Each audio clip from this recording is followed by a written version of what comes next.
Malalim ang bakas na inukit ng lalawigan ng Cavite sa kasaysayan ng ating bansa. Dito isinilang ang ating republika nang makamit natin ang kalayaan na tinubos ng dugo at buhay ng ating mga bayani na may prinsipyo at paninindigan. Taglay ng bawat Caviteño ang hamon na tapatan ang kabayanihang ito. At sino mang Caviteño na maluklok ay sinusuri at hinuhusgahan batay sa naging pagsisilbi ng ating mga ninuno. Ramdam ng lahat, mayaman o mahirap, ang magulong sistema ng ating politika. Malimit ay napapabayaan ang mga serbisyo na iiwan ang interes ng nakararami sa interes na pansarili.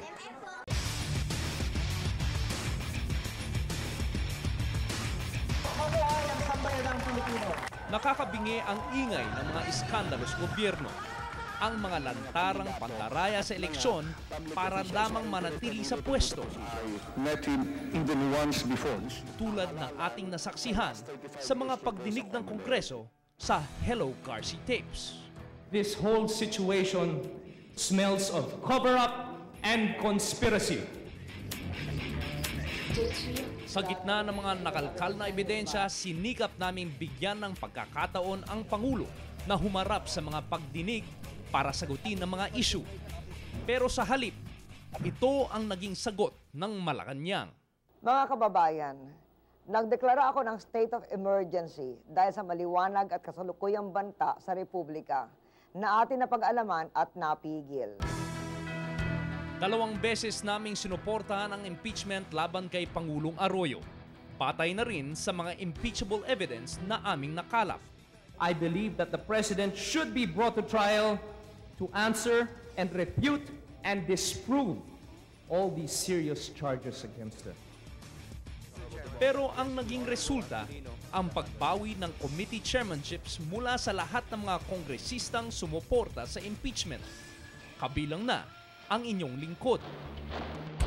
Sa madaling salita, pinutol ang budget na nakalaan sa mamamayan ng ating distrito. Ilang beses nagpumilit ang Malacanang na amyendahan ng ating saligang batas sa pamamagitan ng Chacha, Concon o CONAS. Iniba-iba ang tawag, pero iisa ang puntirya, ang mapahaba ang termino ng mga nakaupo sa pwesto. Lahat yan kinontra natin. It seems that we are so desperate. Let's say we are now saying, to hell with the rules, Mr. Speaker. Let us not bastardize this process any longer. Ang sabi tuloy ng mga kritiko, wala nang patutunguhan ang bansa dahil sa kabuktutan ng mga trapo. Pero marami rin ang naniniwala na may dalang liwanag sa ating politika ang mga bagong muka, mga bagong tinig. Now anybody can just do it. Na mulat sa mga maling palakad ng nakaraan at may prinsipyong ituwid ang mali para maabot ng lahat ang tamang kinabukasan. I vote no, Mr. Speaker.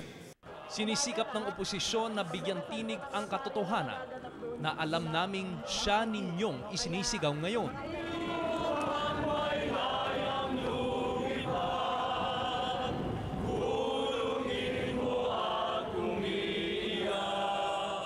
But the numbers are just not enough. The dismissal of the complaints for the impeachment of President Gloria Macapagal-Arroyo is approved.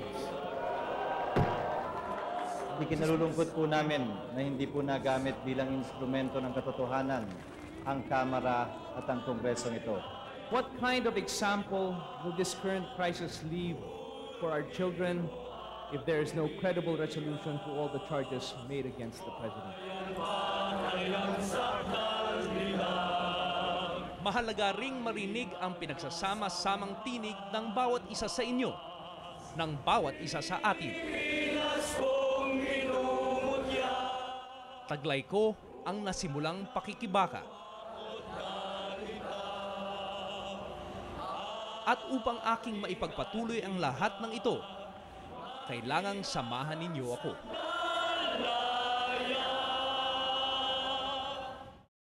Hindi ko kailanman mahiwalay ang aking paninindigan at prinsipyo sa pagiging kinatawan ninyo sa Kongreso. Dito lang natin makakamit ang tunay na serbisyo publiko para sa bayan. Ako po si Gilbert Remulla, ang tinig ng Caviteño.